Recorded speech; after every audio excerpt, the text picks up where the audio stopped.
ليوم الآخر جيشتنا تي جيشتنا إيمان هبون بالروجي آخرته هاتين هتا جيشتنا بردي صراط لبردي صراط راوستين أورو تكميلي دكين بزانين ماذا بعد الصراط لباش بردي صراط سري بردي صراط شوية برو بهشتها برو جهنم برو بهشتي خواي قوريها أوانين نجات دبن وإن منكم إلا واردها كان على ربك حتما مقضيا كسك نيا بسر بردي صراط دان الروا صفة مرور إيمان دار صفة مرور المؤمنين على الصراط شون بسر أو صراط دادرون أو خلقا الصراط بردي صراط دسريكا دقيق للغاية شندي بلي زور زور حساسة وزور زور تنكة وزور زور باریکە لا يستطيع الكفار المرور عليه كافر قالك زور ناتوان بس دابرون خو كافر يكو 2 مليار وهاننينا بكلشوان ناي بس دابرون او كلالي بيون يعني قلبي بيون قلبي او قربانا او قلابانا لناقرن كافر برون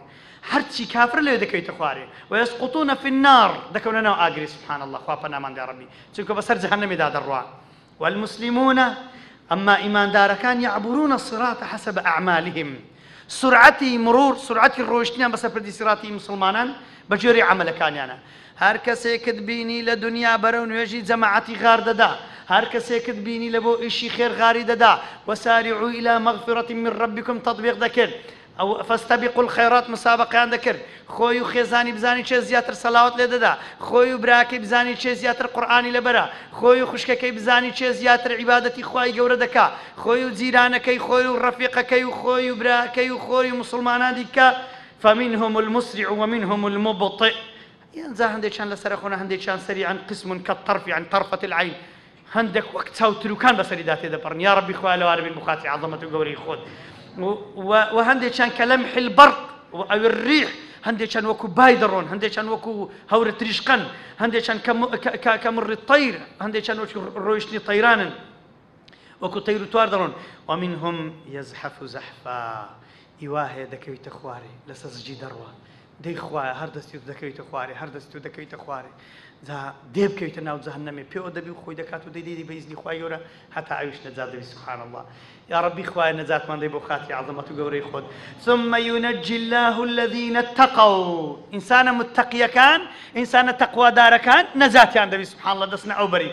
أخي كدلن أخي خو نجات نقولي أو قورة نجات هنا أو فوزي عظيمة ثم ينجي الذين اتقوا ثم ينجي الله الذين اتقوا ويذر الظالمين فيها جثيا ظالم كان كافر كان منافق كان استعمار استشراق تبشير كان هرهم يندمين نوا وهيك نجات يا النبي خوابنا ما يا ربي اشتك معه نجات دبولا لا فردي صراط إمام السيوطي فرمي القنطرة طرف الصراط التي يلي الجنة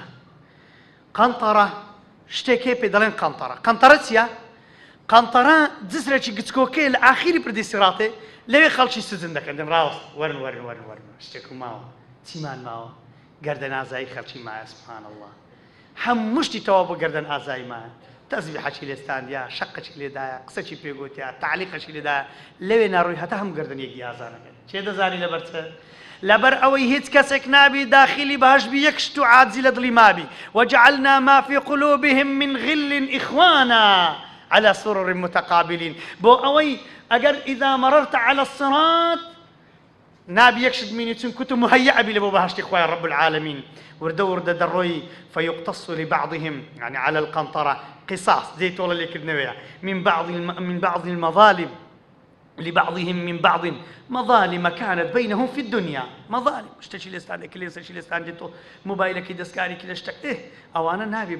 ببي برس اشتهيت كسيش دسكاري هر شك دسكاري كل قيامه حساب لبودك حتى اذا هذبوا ونقوا حتى خاوين دبنوا او زدلن اذن لهم في دخول الجنه رواه البخاري او زليان قرن يلا باب سنا وبهشتي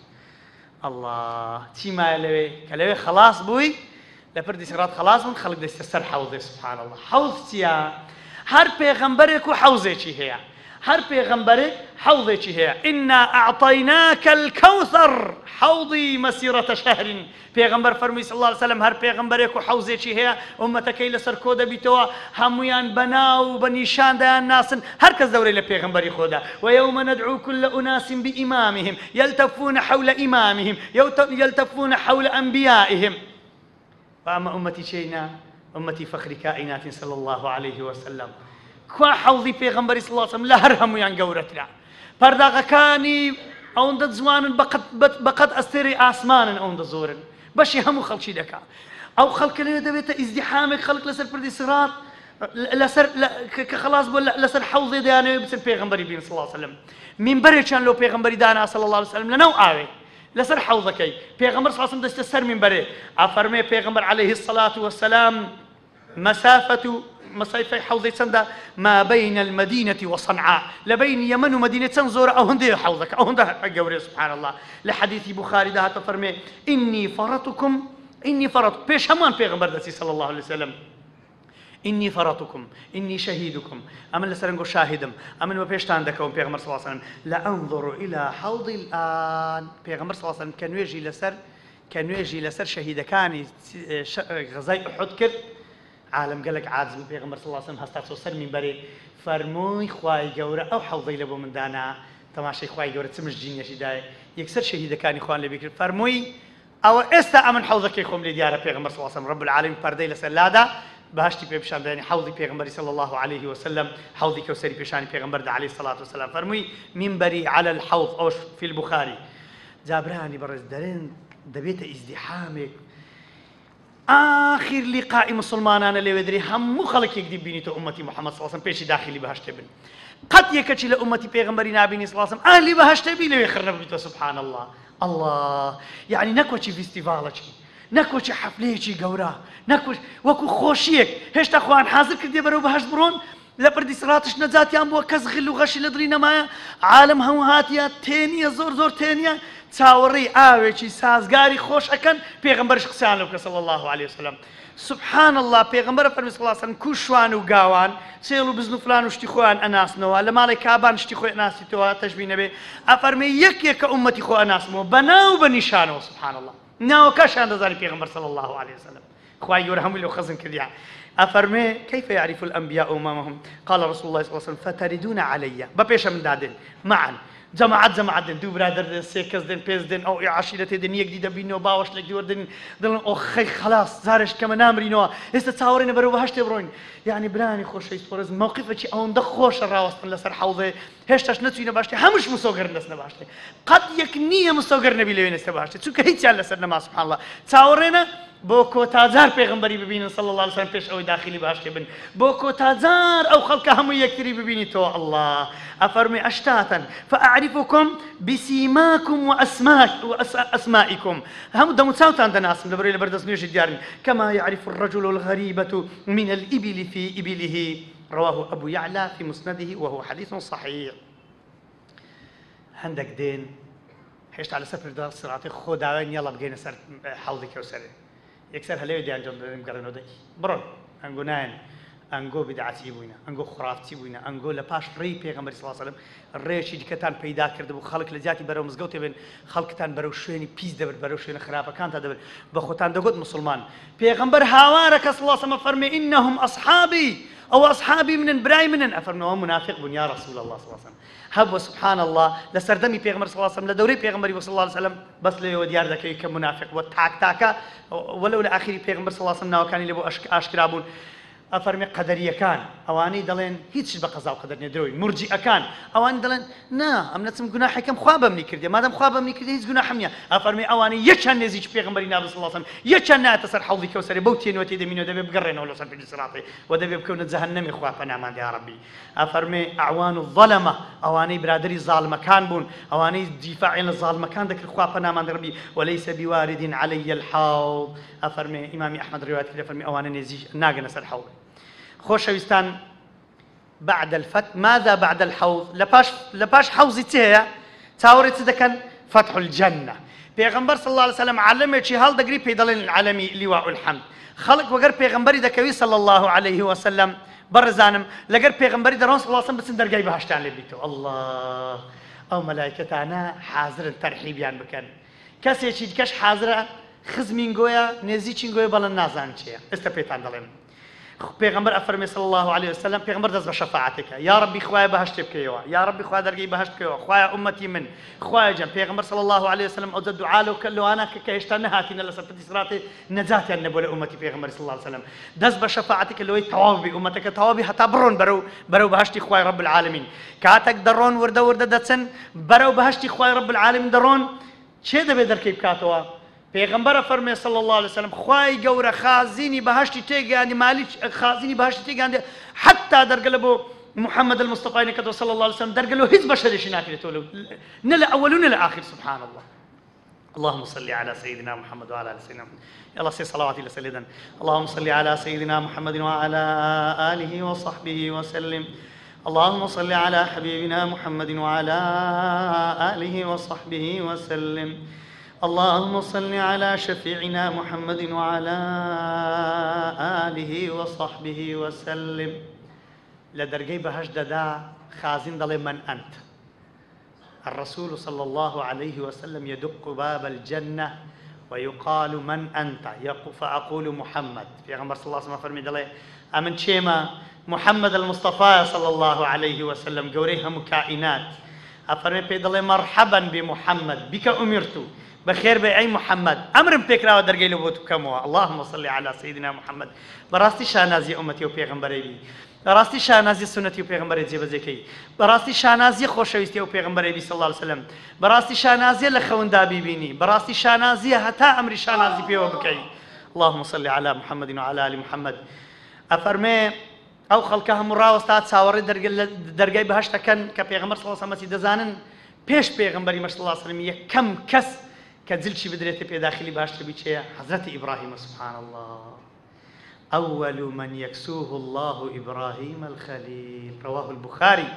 يا كم كزل كشي لبردك اللي في داخلي بهشت بي خبوا زل كان ناتنا بهشت خبوا بس بسر بري نارون ده بزل كشي أهلي بهشت ما لبك اللي بري بهشت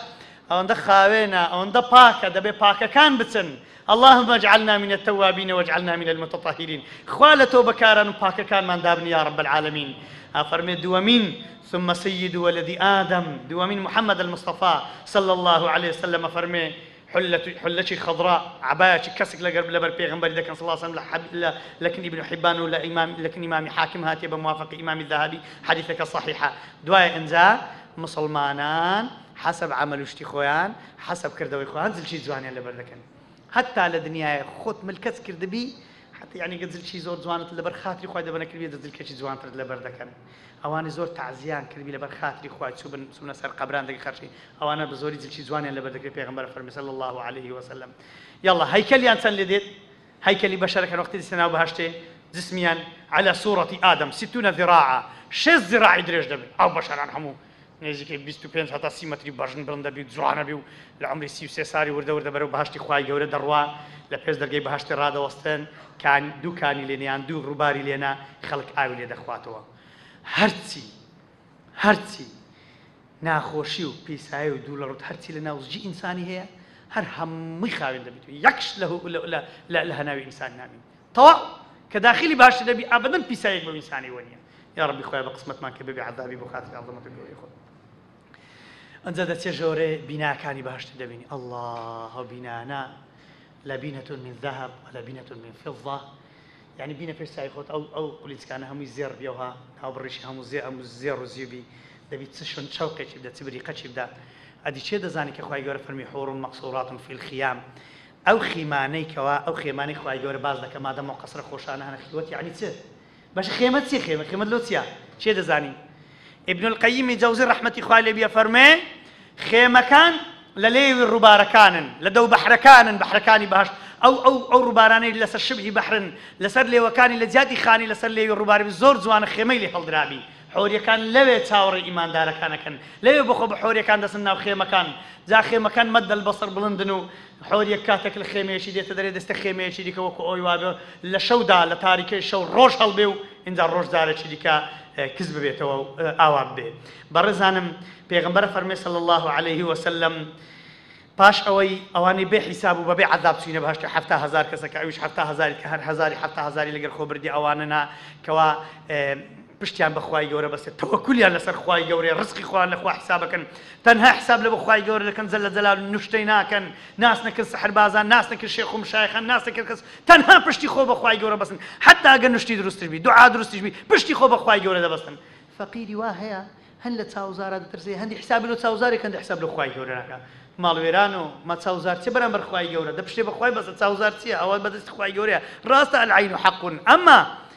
أول حساب دبي له خوايب كي ما شاء الله بسم الله ما شاء الله تبارك الله بش بخوايب بس جل جلاله قل أعوذ برب الناس بخوينا قل أعوذ برب الفلق بخوينا أو أنا بحساب وعذاب اسنا بهشت يا ربي خوالي وأنا حساب كي بخاطري عظمة قولي خود أو أنا زوترش دينا سفر دي سراب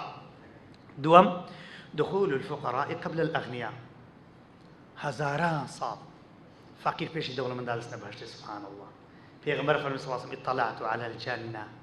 تماشيتي بهشتم كيت فرأيت أن أكثرها الفقراء ديتم زور بي أهلي بهشتي فقير زور بي أهلي بهشتي حمي فقير فقار أو لو دنيا دي قشكر الحمد لله داتو ماري تي هبا دا إخوان تي للهبا لبري ذكر تي هبا دا سو دكاني خوي دا سو زي خوي دا سو دقران دا صورة لعبادتي خوي يك دقيقة غافل نابو ها زور دانقوت الحمد لله أفرمي أوانيك أول من يدعى إلى الجنة الحمادون أول كز قاز بكرين لو بهشته أو أنك زور دانقو الحمد لله الحمد لله الحمد لله فقير بن راضي بن نك طماعي بكي خوتوشي حرامي بكي خوتوشي منافسي بازار بكي خوتوشي غدر لخلشي كرني بكي خوتوشي ضرب لخلشي داني بكي بس لبيناوتس حتى الدنيا دولة مندي كره حمدي خواي بك سان هيك إيش خدك لمنافسة يقرأ لدنيا يقرأ لدولة من بني يقرأ أجا خوا بالرياري دابي دولة من بيك لحظة دولة من دكا أجا ناخد بكوجي خد بارتا كي للرجال دمري هيت بيناكره كواتا الذين يحمدون الله في السراء والضراء لخوشي ونخوش هذا نشكر الحمد لله خدا جان صفة دخول المؤمنين الجنة صفة إيمان دار وقت يسناو بهشته جماعات جماعة الله إيمان دار كل الدنيا برادر مجموعة جماعة اللي أخوي بيك وجماعتك دين مزجوتي أو جماعة بيك أو مزجوتة بيك وارون يلا جماعات لقر إمامك إخو ما بابرون بإذن إخوي جورا ورد درون دليل السماء مستا دليل السياق سنخوشة يعني تكلم طاران جماعة دين ولا حجز عمره ولا سفري جورا يلا كاتزام تاي من بينو كاتشي تاتي تبيشوازي أونيا يكشتنيا هيستنيا خاين وباين زين شي خاين اللي بركدي تصاور درجي بهاش كرتو همش تك تصاورتوا جن من دالي خدمتكار او يكلويا لا حوزو لا او لخواردنو الا قيل سلاما هم تصاورتوا بس ما درجه بكريتوا جماعة خان حاضر كديا دي خوايو لسورة الزمر فرمت بسم الله الرحمن الرحيم وسيق الذين اتقوا ربهم إلى الجنة زمرا ويك دا كون جماعات بيك دا كون ورده درون برو بهاشتي خواي رب العالمين ديار مسافة هي لبيني وحوضي هتا كودسنا حوضي كوسر هتا دسنا بهاشتي جابيك ودا كون اوهم قربار غيا على صورة بيغمر صلى الله عليه وسلم فرمية كم جماعات دين جيها استير لهرهم ينقشترا وكو روج وكو مانج ورده عملت سنزور من قشترو زوانتري يا ربي خوالا وانا بينك وجوه يومئذ مسفرة ضاحكة مستبشرة دميان ليك بوتا وددانيان هاتو دري بس بيدكن بس غار ددنو بيدكن سبحان الله لبري برو بهشتي خواي جورا درون برو سلام درون برو امان درون مردني لينيا سرماي لينيا ناخوشي لينيا حزبيني لينيا فقيري لينيا ظلمي لينيا لا ظلم اليوم كالظلمي لينا كرا عملي خود ورقتو خوا عفوي كردي دسي ميوان داري خواي جورا بعبدي لدمينيوا هيس نخوش نابي هيس درماني نابيني هيس تشي نابيني كنا خوش بي خواي بقسمت ما كيبو خاطري عظمة جوري خود يشربون من عينين جاريتين فيذهب بما في بطونهم من أذى وبأس أو من باس أو زي نظرة النعيم نظرة النعيم لحديث قصيلة سلهي إمام طبري كده فرمي فلن تتغير أبشارهم تغييرا بعدها أبدا نظرة النعيم يان بسر تساوى هذا كان دمتساويان أو ندد زوان دبي أو ندد زوان دبي أو ندد زوان دبي هرتيش تلو دنياي لو بهشتي دمتساويان ناقوري يك طبقي سبيد زواني خاويني شوشي دمتساوي دبيتي نلوت نه گرو نظام چه نه ددان کوتن نه نظام چه نه نارشی نه کوت نخوار نشتك شختي لدك ابدا دمتساوي شي صاف خاوين او بيدل نظرة النعيم تيام بيدل الملائكات ملائكة لدركي راوستاينا حتى قوتي ان هيدل ورن دەرگانەوە دەکەن دەڵێن سەلام عەلەیکم طبتم فادخلوها خالدین یاخوا سەلامی خواتان لێبی پیرۆزشتان بی لێرەش دەمینێنەوە تازە چوونەتە دەرتان نیە سبحان الله ئەوجا ئەفەرمێ هەر دەرگاکانی بەهەشت بانجی خەڵکی هەندێک ئەوەی کە بە زۆر بە ڕۆژی ڕێیان بانجی دەکا ئەوەی مجاهد بووە دەرگەی مجاهدان بانجی دەکا هەر دەرگەکش لێ دەچێ ژۆرێ زۆر ڕێ لێ دەبنەوە ئەتو ناتەوێ هەر دەرگاکی بەهەشتێ بچی منداڵە جوانەکەیت و لەوێ ڕاوەستابی چاوەڕێتوی بکە هەر دەرگای بتەوێ دەست دەگری وەرە بابە وەرە دایژەن وەرە ئەم چاوەڕێتەوە سبحان الله هیچ سەحابەک نەبووە منداڵی هەبی حەزینە کردبی منداڵی بە ناباغڵێکی بسکۆکەی نەمری حەزیان دەکرد منداڵیان بە نابالغی ببری لەبەر ئەو ڕۆژەی لۆی چاوەڕێیان بکە و منداڵەکانیان چاوەڕێ بکەن یا ڕەبی خوا ئەولادەکانمان صالح بکەی ئەوەی ئەولادی نیە و لێرە دانیشتە خوایە بۆ خاتری عەظەمەت و گەورەی خۆت اللهم لا تجعله فردا وأنت خير الوارثين بەتەنیا بەجینێڵی خوددایە کوڕیان بدەیە کچیان بدەیە خوایە گیان و بەتەنیان بەجینێری بۆ خاتری عەظەمەت و گەورەی خۆت هەتا پێغەمبەر فەرمی صلی الله عليه وسلم لە حەدیثێک کە ئیبن ماجە وصححه الألباني فەرمی حتى ئەو منداڵانەی سقوطیان کرد لەبار چووینە منداڵی لەبار چوویش خوای گەورە لێوان گەورە دەکات و دەکاتە منداڵ و دەیناسنەوە پێشوازی لە دایک و باوکیان دەکات الله ئەکبەر هیچ لەکن خوای گەورە بەلاش ناتی هیچ عاجزیەک هیچ خەمەک هیچ مادیبوونێک بەس الحەمدولله لە دووری بەس ئینسان ڕازی بی بەخوای خۆی كل واحد يعرف قصره الله أكبر يلا بعد سنين أو بهاش بزاني بهاش سيا ادخلوها بسلام آمنين هم أمين هیچ خطورة اشتدانه دژمن نما توپ و تیار نما هیچ نما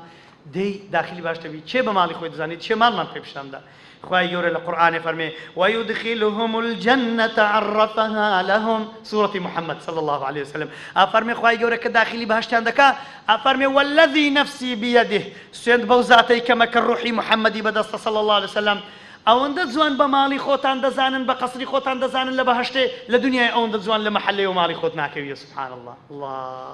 لە میمۆری ئەزەلی هەمووی خەزم کردی خوای گەورە جەل جەلالوه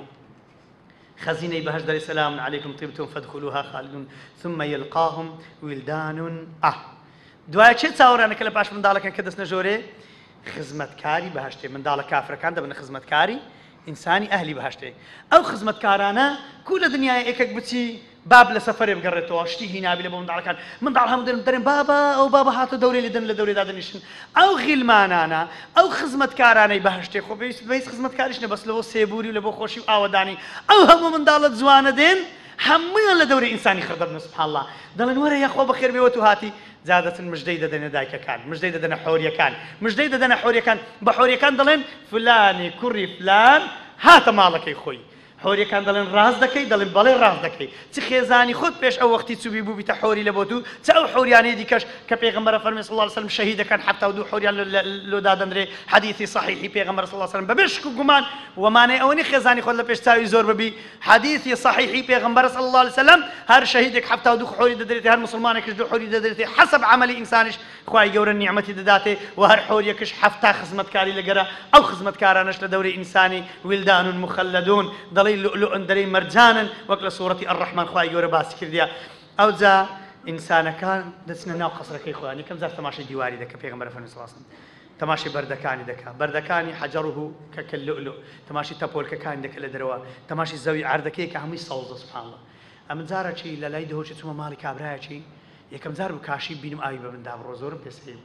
مەیلی کەس چێ بوو گوتم وەڵی خوای گەورە باسەکە پێغەمبەر باسەکە صلی الله علیه وسلم دەبی ئیباشتێ چۆن بی ئەگەر هاتوو لە دنیای شتە چوانی هەبی بەڕێزانم لە دنیای ئەگەر عیلم بگەتەوە شتی جوان جوان دروست بکەی و حەزرەتی سولەیمان کاشێکی دروست بکە و لە بنەوەی ئاو بڕۆ بەڵقیس لاقی خۆ هەر بکەوە بزانی ئاوە دەبی علمی خوای گەورە دەبی خوای سبحانه وتعالى بۆ مەلایکەتانە چی خەڵق کردی بۆ دەبی چی خەڵق کردی بە کون فەیەکونێک لە بۆ ئیماندارەکان هەندێکی زەردە و هەندێکی سوورە و پێغەمبەر فەرمی صلی الله علیه وسلم ئەنواعی ئەلوانە و کاتێک تەماشای سەقفی دەکەی سەقف ئەوەندە ڕووناکە سەقفی خانی پێغەمبەر فەرمی صلی الله علیه وسلم مەگە خوا قوتی نەدە چاوی ئینسانی چاوی پێ هەڵنایە ناتوانێت تەماشا بکاتێ بەڵام چاوی ئینسانی بە شکلێک دروست دەکرێت حتا خوای گەورە بینی جەل جەلاله الله ئەکبەر ئەفەرمێ ئینسان دادەنیشی لەوێ چ دەڵێ ئینسان کە داخلی بەهەشت بوو دەڵێ الحمد لله الذي هدانا لهذا وما كنا لنهتدي لولا أن هدانا الله سپاس بۆ خوای گەورە کە هیدایەتی دان لێ خۆگە خوا هیدایەتی من نەدا بە خوای من هیچ هیدایەتی خۆم پێ نەدەدرا ئەوجا دەنگێک دێ دانیشت حۆریەکان هاتن پێشوازیان لێکردن منداڵەکان خزمەتکارەکان يا ربي أمن سهاتي من الله تماشي دار باركيك تماشي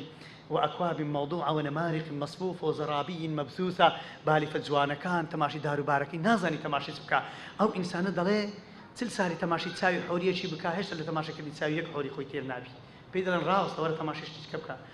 أفرمي سبحان الله كاتك دسي سر حوزي خو بينا بيخوشنا بيسجيجاش بيدلن ورد زار راوس اشتكي بينا بابشان الدين أفرمي ندائك دنجك للان خواي جورة ديت بانك دكا فرمي تحيون ولا تموتون مردن مرد لسر شكلي برانش مردين لك وشنو ضل مردن مرد خلاص لو خواي جورة فرمي خلق الموت والحياة مردنش خلقي خواي جورة دي بمري ما دام خلق دمري مردن وجيان هردو شان خلقن حياة إلى الأبد لو يدمين تو أبي خالدين فيها موت مردن دمري خلاص إنسان لو ينامري أو ندان كيف خوش بدنا خوايا چونکە هیچ معنای تێدا نیە ئەگەر هەموو خۆشی هەبی ئینسانش بمری لە دنیای کابراکە حەسکە هەمووشتی خۆش بی دەری باشەوە ناخۆشی چ لە دنیای کاکە لە دنیای چەند ژیان خۆش بی یەکسەر ناخۆشی دێزانی لۆ لەبەرەوەی خوای گەورە دنیای زۆر لۆ خۆش کردی یعنی مردن لۆسیا یعنی مردن معنای نامینی بەس ئەگەر ناخۆشی هاتە پێشت بە خۆت تەمەنای مردنێ دەکەی دڵی خوای بە ئیمانەوە بمرم ئەو جا دارەکەی پێ دەڵێن تووبا ئەو تووبا قوماشێکی جوان دارە پەلکەکەی وچ قوماشێکی جوانە هەرچەند حەسکە هەموو جارێ قوماشی زیاد لە خۆت وەرئاڵێنی زۆر جوانە و مەسیرەی پێغەمبەر فەرمی صلی الله علیه و سلم 100 ساڵی لە بن بڕۆی خلاص نابی لەکوێ ئەنواعی قوماش و ڕەنگت وێ ئەو ڕەنگەی دەگۆڕی ئەوەی لەبەر خۆ دەکەی ئەوەی دیکە دەگۆڕی و لا یفنا شەبابهم قەد گەنجاتیان ناڕوا ولا یبلا ثیابهم جلکشان قەت کەوت نابی بەڵام لە بۆ تام و خۆشی و تێنوش نابن ئەو ئاوانش دەخۆنەوە ئەو ڕووبارانەی ئاویان دەخۆنەوە وەکو شیر و هەنجینوانە تەنها لە بۆ لەذەت دەخۆنەوە وەک چۆن ئینسانێک هیچ تێنووی نەبی بەڵام شەربەتێکی بخواتەوە ئەفەرمێ ئەو زەبانجێکی دیکە دەدەنەوە جاری دەڵێن مەوعیدێکتان هەیە لەگەر خوای گەورە جەلە جەلاله الله لەگەڵ چێ موعد مع الإله سبحانه وتعالى مع الرحمن مع الرحيم مع الملك مع القدوس مع السلام مع المؤمن مع المهيمن مع العزيز الجبار المتكبر موعدت هي لەگەر خوای گەورە بانگ دەکرێ وەرنە موعیدی خوای گەورە ئەهلی بەهەشت کۆ دەبنەوە لە مەیدانێک خەڵکی بەهەشت دەچی دعوەتی خوای گەورە بن جەلە جەلاله خوای گەورە پەیامێکیان پێ ڕادەگەیەنی دەزانن چییە دەڵێ خوای گەورە بانجان دەکا ئەی بەندەکانی من چتان دەوێت ئەوانش دەڵێن یا ڕەبی ئەلەم تبەیض وجوهنا خوایە دەم و چاو ساف و جوان کردینە هەموو شتێکت پێداوین لە جەهەنەم ڕزگارت کردین لە گوناهەکانمان خۆش بووین نەجاتمان بوو لە دوژمنان لە کافران لە هەموو شتێکی چی دیکەمان لە تو دەوێت یا رەب العالەمین خوای گەورە فەرمی ئاخر شتێک ماوە دەڵێن چیا فەرمی لە ئێوە ڕازی بووم شتێکی کەش ماوە پاش ڕەزامەندی دەڵێت چی دیکە هەموو مەخلوقاتەکان دەڵێن خوای گەورە بەس خۆمان پیشاندە سبحان الله خوای گەورە فەرمی ئەوە شتان پێ دەدەم ئەفەرمێ قال فيكشف الحجاب خوای گەورە حجاب لەسەر ڕووی خۆی لا دەدا سبحان الله بەس بینە پێش چاوی خۆت ئەتوو بەدیتنی داکوباوی خۆت خۆشحاڵ دەبی لە مێژت نەدیت بن کەسێکی خۆشەویست ئەدی ئەو خوای چەند ساڵە دەیپەرستی ئەو خوای هەموو مەخلوقاتی خەڵک دەبێت چەندی جوان بی خوای گەورە دەبێت چنوورێک بی رب العالمین جل جلاله خوای گەورە ببینی جل جلاله فينظرون إليه تماشي خوای گەورە دەکەن سبحان هەموو بەشەرەکان ئەوانی ئەهلی بەهشتن فوالله ما أعطاهم الله شيئا أحب إليهم ولا أقر لأعينهم من النظر إلى وجهه الكريم جل جلاله والله هرتي لبهشت بيني ويانا هرتي له شهوات ولا خوش بيني ويانا هتشتك تاميان ببرنامجي لبرديتني خوي رب العالمين لكيف خوشي أوي يا ربي خوات تاو كان من بقسمتيان بتوب بيني يا أرحم الراحمين يا ربي خويا جان أو بهاش تمام قسمت كيبو خاطر عظمة وجوري خود لكوتاي دا عندك دعاء ذكين وكوتاي بمحاضرة خمان دينون دلين الحمد لله رب العالمين اللهم صل على محمد وعلى آل محمد كما صليت على إبراهيم وعلى آل إبراهيم في العالمين إنك حميد مجيد لا إله إلا الله العظيم لا إله إلا الله الحليم لا إله إلا الله رب السماوات ورب العرش العظيم اللهم يا رحمن يا رحيم يا كريم يا ودود يا عفو يا غفارا للذنوب، يا من ترى مكاننا وتسمع مكاننا، يا من قلت وقولك الحق ادعوني أستجب لكم. اللهم استجب دعاءنا، اللهم استجب دعاءنا، اللهم استجب دعاءنا. أي أخوي فرموت دعاي بكن قبولي ذكم وعدي دا وعدي حقا خوايا دعاء كان من قبول بكي خوايا خود فرموت وإذا سألك عبادي عني فإني قريب من نزيكم. خوايا جان أي نزيك أي خواي قريب يا مجيب يا أرحم الراحمين. دعاء كان من لقبول بكي بو خاطري عظمة قوري خود. خوايا جان لسخاوتي تناوشتو صاحبي أو بهشتبي، صاحبي أو هم ملائكة نبي، صاحبي أو هم مخلوقات بي، هندي بمند بلا إيما، هندي بنياز بلا إيما. خوايا لتناوشتو كعفو منك، خوايا عفو منك بو خاطري عظمة قوري خود. خوايا جان أقر درو ذكرك بيت الدرقاي مدستينا جيرين وبإذنتو يا رب العالمين. خوايا جان اگر فقيرش بين حظك يا رمتي خلش بدين. خوايا جان اما هيتنين لتاو لي خوش بونيتو لتاو سخاوتي تو. خوايا جان تو دولة من ديشي سخي يا ارحم الراحمين. خوايا دعاء كان من قبول كي، خوايا مرادي دلي هم ولايك حاصل كي بخير. خوايا بو خاطي عظمتو قوري خود مرادي دلي صفي شش كان من حاضر كي، كردستان من آودان كي، هم ولايك من ببارزي. يا ربي خدا شفاي نخوش كان من بدي يا ارحم الراحمين. ليت ابارين دلين اللهم ارزقنا النظر الى وجهك الكريم. لا اكنين اخويا جن بلام يا ربي ديتني خوتمان بقسمتك يا ارحم الراحمين. لرازبوني خوتمان بقسمتك يا ارحم الراحمين. توننا بهشتمان بقسمتك يا رب العالمين. فردوسي اعلامان بقسمتك يا رب العالمين. لما لا ابديكي خومن باسراء حتى الحمد لله بلين يا ارحم الراحمين. خوايا هاوار بكين بدست الراس عمل كان من ورقرين وسجلي خمان بلين خوايا جن بلين ها ام اقرأوا كتابي بلين خلشنا ورن كتابك كم بخوينو زور صار كوتبهم الحمد لله. يا ربي خويا بوخاتي عظمتي خذ ايما إنا نشهد بأنك أنت الله الواحد الأحد الفرد الصمد الذي لم يلد ولم يولد ولم يكن له كفوا أحد. شاهد لسر وحدانيتي تو، شاهد لسر وحدانيتي تو، شاهد لسر أوي تو تاتشي، شاهد لسر تو واحد الأحدي، شاهد لسر أوي دولة مندي، شاهد لو دن كأتو لا يقي فرسني أو سري خومن تنهابو تو لسر زوي دادن سبحان ربي الأعلى، سبحان ربي الأعلى، سبحان ربي الأعلى. خوايا جان تون أو نوتاوانا ندجر كذا سبحان ربي الأعلى. خوايا جان شرم دكين سر برسكين ولا برامبرتو بلام يا رب العالمين. لدى صلاتي تناوشيتوا ولا الرحمة تناوشيتوا كستو برحمتني يا أرحم الراحمين. يا ربي أي خداي برحم رزق ما بي ورزقي حلال ما بي بخشي، إيماني كامل ما بي بخشي. خوايا جان خوايا جان وكو شوي رابردو لي تأبارين ودلين يا أرحم الراحمين يا أكرم الأكرمين. دل كان مان همو درقا كاني دل من قباتكي تنها درقاي خود بيلي توك خوش ايستي تويتي دا يا رب العالمين. يا ربي خواو دلانا بكيت أمانتي خود. خوايا جان دل كاني ما أمانتي توبي. خوايا دل كاني من دال كان من أمانتي توبي. دلي براو خشك كان من أمانتي توبي. خوايا خوش ايستي شهوات، خوش ايستي شيطان، خوش ايستي خرابة لي بيني تدري يا أرحم الراحمين. خوايا هاتونا تمالي تولو شو مباركة يا إله العالمين يا أرحم الراحمين. يا مقلب القلوب ثبت قلوبنا على دينك. خوايا جان دل كان بدستي تون خوايا قران كاريا مسدادي. خوايا أوي دليان خراب دلي تساق بكي دلي إيمش تسر تساك ثابت بكي يا أرحم الراحمين. اللهم إنا نعوذ بك من منكرات الأخلاق. اللهم إنا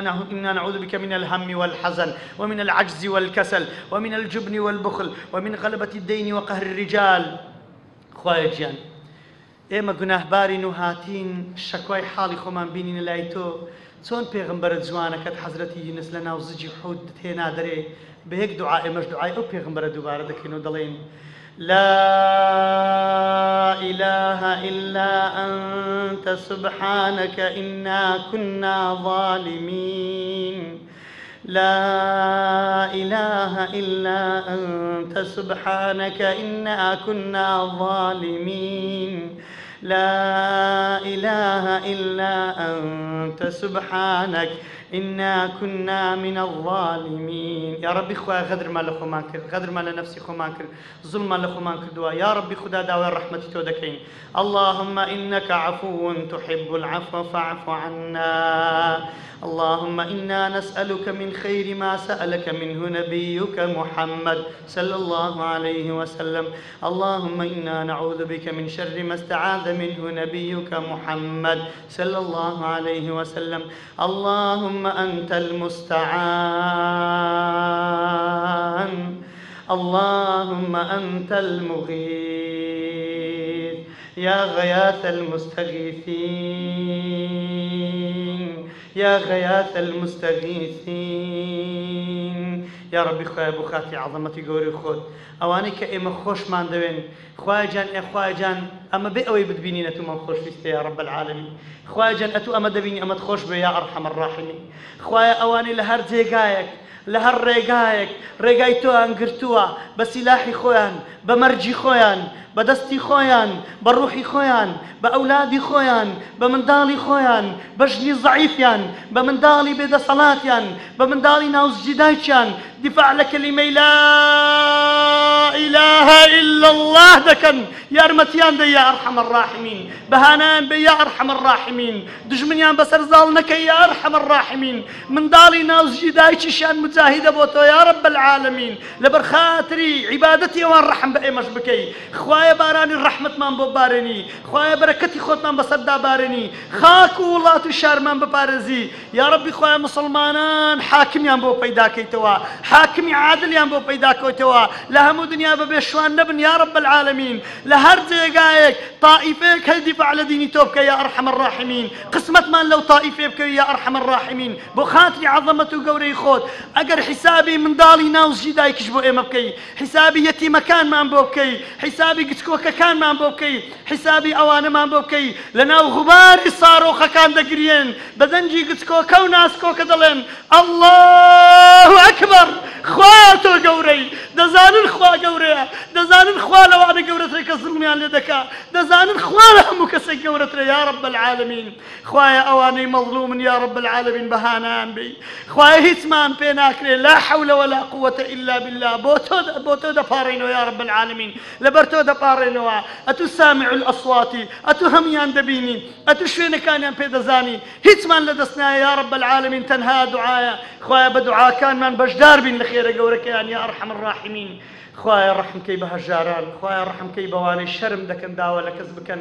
ايوارا نانيان نيا بخون. خوايا شرم دكن روجي زجن درقل سر خوايا انقباد دكن ضلين حسبنا الله ونعم الوكيل. فرميسك بس الرمة كان اندادي لبيد صلاتي خوان بلان ضلين حسبنا الله ونعم الوكيل. من على يتيم كان، من على بيباوك كان، من على بينازة كان، من على مهاجر كان، من على لقوماو كان، من على بزربو كان. اواني ونبون خوايا بيان جيري توا اواني لكنزي زندان كان لبندستي زور داران وظالمان ضلين حسبنا الله لسنزنا انفراد كان دان بهواريان بي يا رب العالمين. خوت او كنزو زندان دبيني اما نايبين يا رب العالمين. اوانيان شاردو توا يا رب العالمين لهم ولاتان يا ربي. خوايا بهانان بي بوخاتي عظمة قوري خود خوايا خود فرمتبا بيغمبرك الحديث قدسي يا ابن